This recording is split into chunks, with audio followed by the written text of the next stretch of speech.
This week, to be closer to China, 40 years ago, China and the United States established diplomatic relations. Now, 40 years later, bilateral ties, though often challenging, have become perhaps the most significant of the 21st century. Looking back at the year 2018, China-U.S. relations have been, to put it mildly, a hot topic. Profound changes have taken place, and many ask, where are U.S.-China relations heading? I think I would tell both sides to get past this dispute, to find a way to declare victory around a set of American acceptances of China's right to spread its wings economically.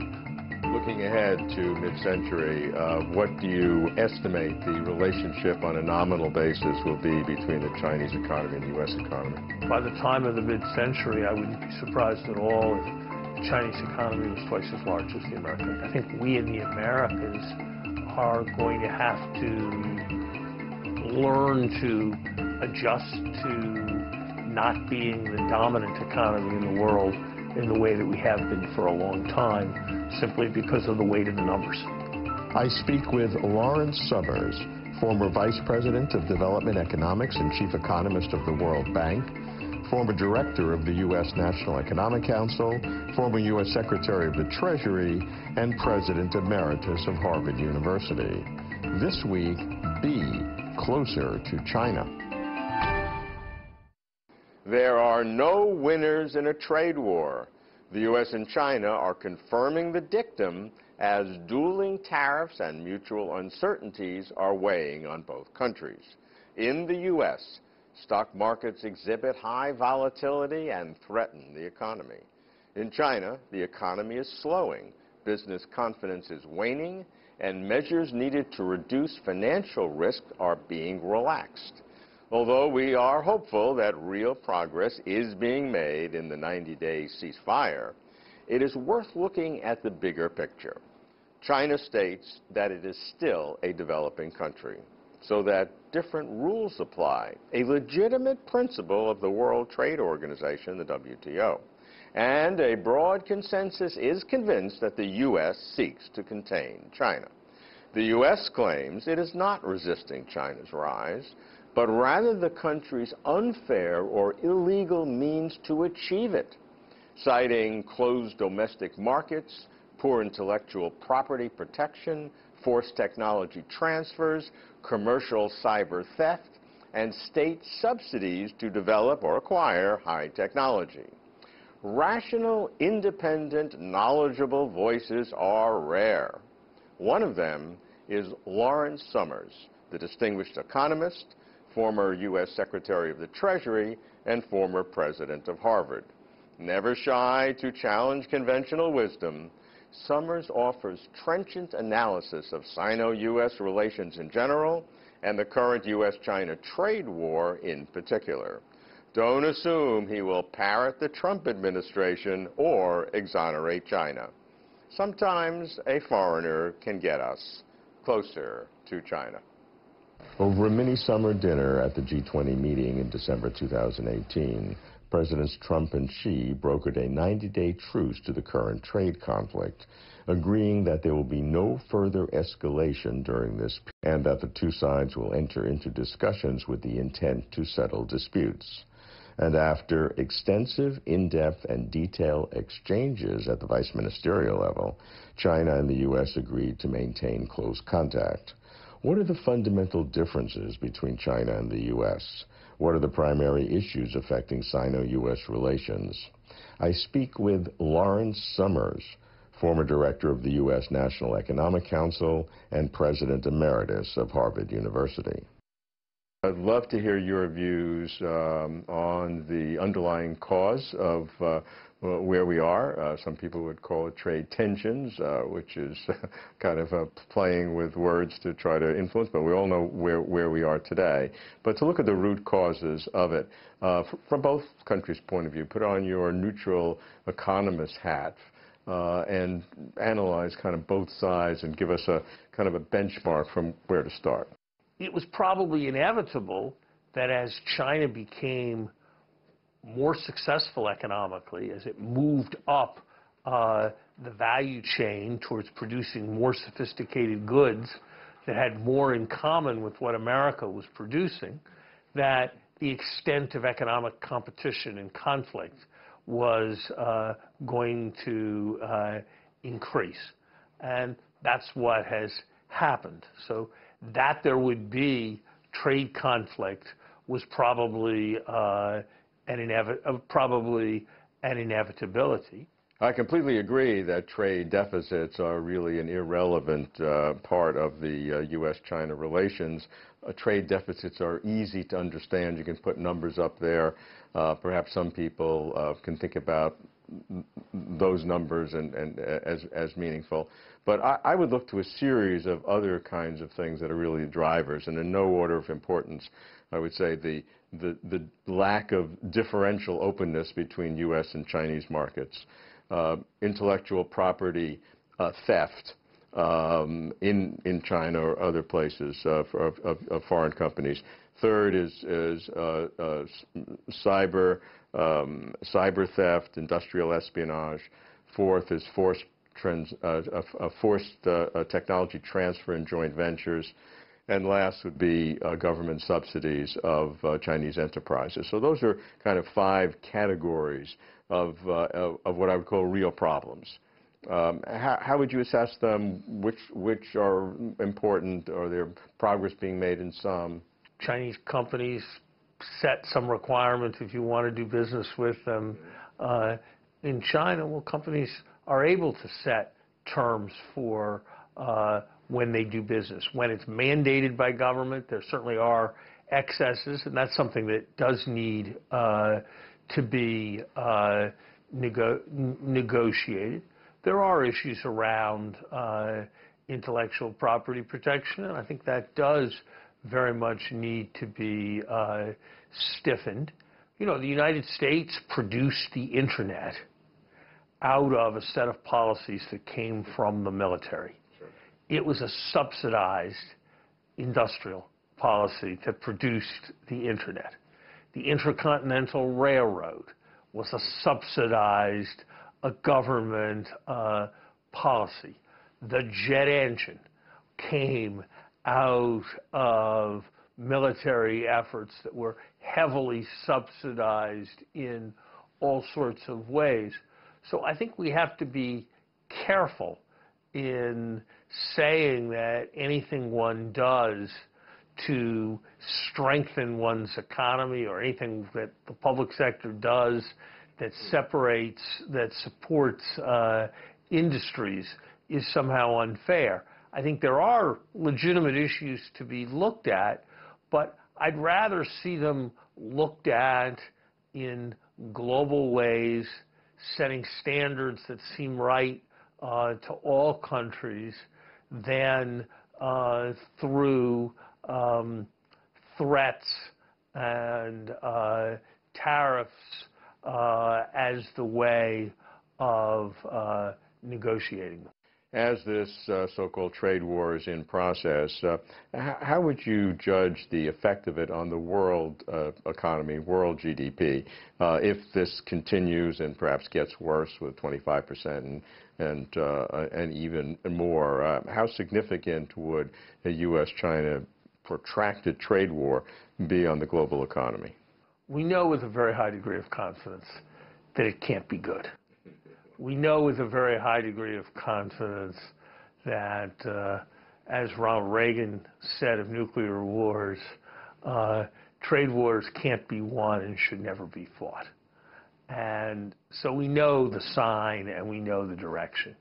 What the magnitude is, I think, is difficult to judge because it depends upon how broad the psychological aspects are. If you simply ask from a purely mechanical point of view, how costly would be the disruptions in commerce from even 25% tariffs, they would be costly but not catastrophically costly outside of the range of normal fluctuation.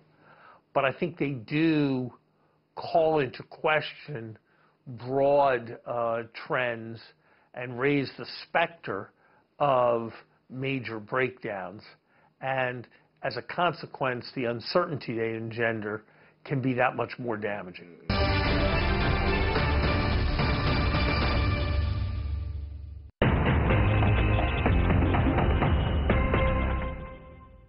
On January 10th, China's Ministry of Commerce announced that the two sides held discussions on trade and structural issues of common concern. In addition to the trade deficit, the U.S. raised problems of forced technology transfer, intellectual property rights protection, non-tariff trade barriers, government subsidies, and cyber theft. China stated it cut import tariffs on a wide range of products in 2018. According to China's Ministry of Finance, the average total tariff rate was reduced from 9.8% in 2017 to 7.5% in 2018, lower than most developing countries. According to the World Bank Doing Business 2019 report, China jumped from 78th to 46th place in global business environments, a 32-spot rise. Furthermore, in 2018, China invited global enterprises to attend the first China International Import Expo, and the country states it continues to deepen reform and further open up in a determined but orderly manner. What are the U.S.'s main concerns about China? And on the other side, what are China's main concerns about the U.S.? Yeah, U.S. concerns, I think, some are justified, some are not. Right? Some concerns about China's, the market, and its access limitations. That is problem with the protections of IR, etc. All the issues, all the issues. Politically. So some people in America, concerned about China, that is being, might be retreated back, to the years, the Cultural Revolution, to have a political authoritarianism, right? So I think that is some concerns. So this concern has been noticed, in China and by leaders, right? So I think the important for the China to work more, to let the outside to understand China better, right? To explain why.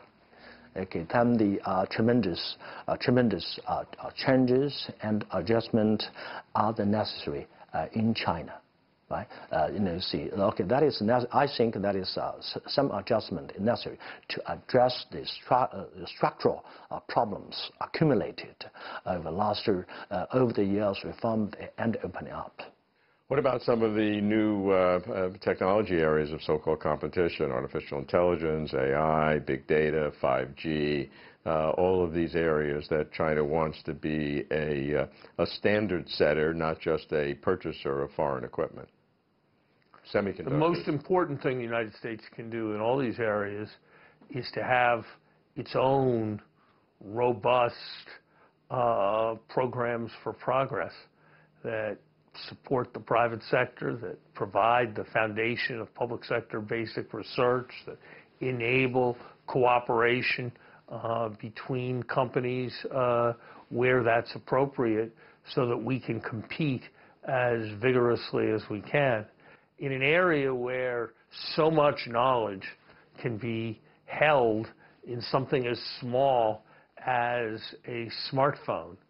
There are always going to be profound limits on the ability to wall off knowledge from a country with 1.4 billion people. A lot of discussions about China's technology advancement, right? Is some sort of exaggeration. Right? China is still a developing country. China is still catching up. Right? China has made some progress on this new technology, especially like fine tech, artificial intelligence or AI, or the 5Gs. I think that might be true. But China is still catching up with the U.S., with the Silicon Valley, right? But on the other hand, right, so the Chinese, this Chinese company, right, they still depend on the supplies of technology, the parts and the components, from the U.S. and other countries. As I said, that is interdependent, the global economy, U.S., China, work together, benefits, to each other. So I think the U.S., the company, U.S. government, shouldn't worry too much about China, about China's technology progress, right? They can also benefit, from this. When I talk to some Chinese economists, they are quietly and non-publicly pleased at the American pressure because these are the kinds of things that they want to achieve in order to help China, not to help the U.S. They want intellectual property protected. They don't want the subsidies which misallocate resources and cause overcapacity. They don't want state-owned enterprises to have artificial benefits over private companies purely for the sake of the Chinese economy. And so those kinds of, assume America gets everything it wants in terms of making these changes. Arguably, it would help, say, U.S. business in the short term. But if we look back 20 or 30 years later, and if China did those things, China might be, at that point, even stronger than it would be if it continued in its current policies. There's much in the agenda of things that the United States wants that is in both America's interest and in China's interest as well, which is why I think China ought to be able to find a way to get to yes, but the United States has to help China get to yes by being clearer than President Trump has been that our aspiration is not to hold China down. Our aspiration is to have a rule-based global economy. I think these arguments are right. Right. So I think to extent, U.S. the trade war, help the Chinese economy, the Chinese economic reform. Right. So just like the influence of the hard negotiations over China's WTO accessions, U.S. demanded very highly. Right. So the U.S. was very tough. So on China at that time. By China, they made the commitments. China, after the joining the WTO, right? Chinese economy entered a new phase of high speed growth. So I think that might be this round of the of trade war between U.S. and China might can play a similar role to the Chinese economy.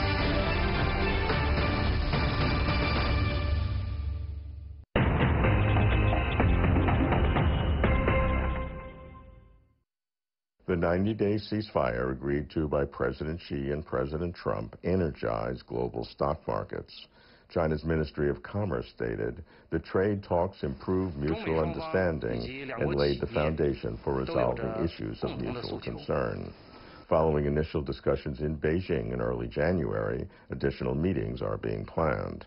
Observers noted that although some progress had been made to ease the tensions which disrupted international trade flows and roiled global markets, there is still a long way to go to reach a sustainable deal. We all know that there was a consensus reached at the G20 meeting. Can you please give us a brief introduction of the agreement and also what is supposed to happen during and after the 90 days? I think that is sent a very positive message to the U.S.-Chinese economy, to the global economy. We have some hope, but I'm worried about the unrealistic expectations on the American side, especially some role of the security and the intelligence people. So in the United States, some people not very happy, not want to see a deal made between the U.S. and China. I think there is a question as to how that conflict is best managed. And I at least would have preferred to see more emphasis on global approaches, more emphasis on negotiation rather than tit-for-tat threats, and a clearer sense by the United States of what its objectives were. I think Americans are right to sense that China is seeking to expropriate its intellectual property in a way that's not appropriate given China's current economic stature. And I think that's an appropriate thing for the United States to be pursuing. I think some of the discussions that the United States has initiated around the level of bilateral trade balances are economically absurd. You talked a little bit about the U.S. should take yes for an answer because this may be the best deal the U.S. is going to get, and if it tries to get better, the deal the U.S. would get over time would get worse and worse. Let me understand what that means. Well, it's both that over time, if China becomes more economically independent, we're going to have less leverage, and that's going to affect what kind of deals we're able to get. It's also that there are costs to the breakdown, costs in lost sales for U.S. firms, costs in higher prices for American consumers, costs in higher input prices for American producers. Even in states like Ohio, there is growing concern in the United States about the adverse consequences of tariffs. So, if from your experience, hands-on management and for decades of advisory work, if you were, give you a very awkward question, if you were advising in subsequent weeks the American administration and the Chinese administration about how to deal with the other, what are the kinds of specific suggestions would you have to each one?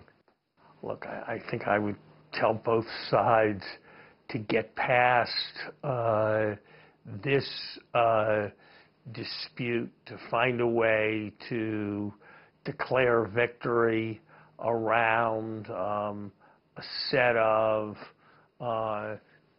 American acceptances of China's right to spread its wings economically, right to grow and flourish, right to become an ever larger player on markets, global markets, and China's acknowledgement that it's now a major player in the global economy and it has to play by the same rules that everyone else does.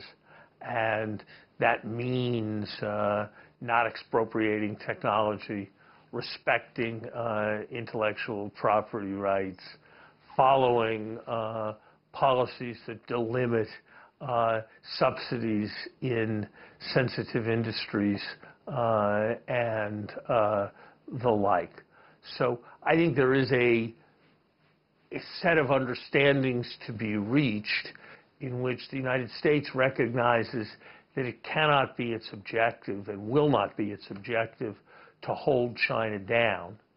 And China recognizes that it has an obligation to accept international norms in the way in which it competes. Looking ahead to mid-century, what do you estimate the relationship on a nominal basis will be between the Chinese economy and the U.S. economy? Oh, by the time of the mid-century, I wouldn't be surprised at all if the Chinese economy was twice as large as the American economy. On a nominal basis? On a nominal basis. And what would the implications be for the world order at that point? I think it's very hard. I think it is very hard to know because while China would have the largest economy, it would be very far at that point from being the one that was making its citizens richest or being the most technologically advanced economy. So a great deal will depend on what the United States decides to do and what China decides to do, but I think we in the Americas are going to have to learn to adjust to not being the dominant economy in the world in the way that we have been for a long time, simply because of the weight of the numbers. In the U.S., experts have come to conclude that U.S.-China policy, calibrated over 4 decades to shepherd China's rise, has failed. China, they now believe, has become a competitor and may become an adversary. In China, nationalistic voices are on the rise, castigating the U.S. for its self-serving motivation to impede China's rise and calling for China to become more self-reliant more rapidly. Welcome to the unhappy world of self-fulfilling prophecy, where the actions of each side in response to a perceived threat from the other side increases the likelihood of that threat becoming real. To my American friends, I ask, what makes China think the U.S. is impeding its rise? To my Chinese friends, what makes the U.S. think that China is a competitor and may become an adversary? Projecting malevolent motives and seeing sinister conspiracies is the easy way out. The U.S. and China must each figure out how not to confirm the other's self-fulfilling prophecy. I'm optimistic, and here's why. President Xi is fighting 3 big battles: financial risk, poverty alleviation, pollution reduction with a slowing economy. He does not need a protracted trade war. President Trump has a volatile stock market on his hands, with signs of a slowing economy, as well as a welter of political and personal problems. Going into the 2020 election cycle, he, too, does not need a protracted trade war. Xi and Trump, this buck cannot be passed. Getting to China.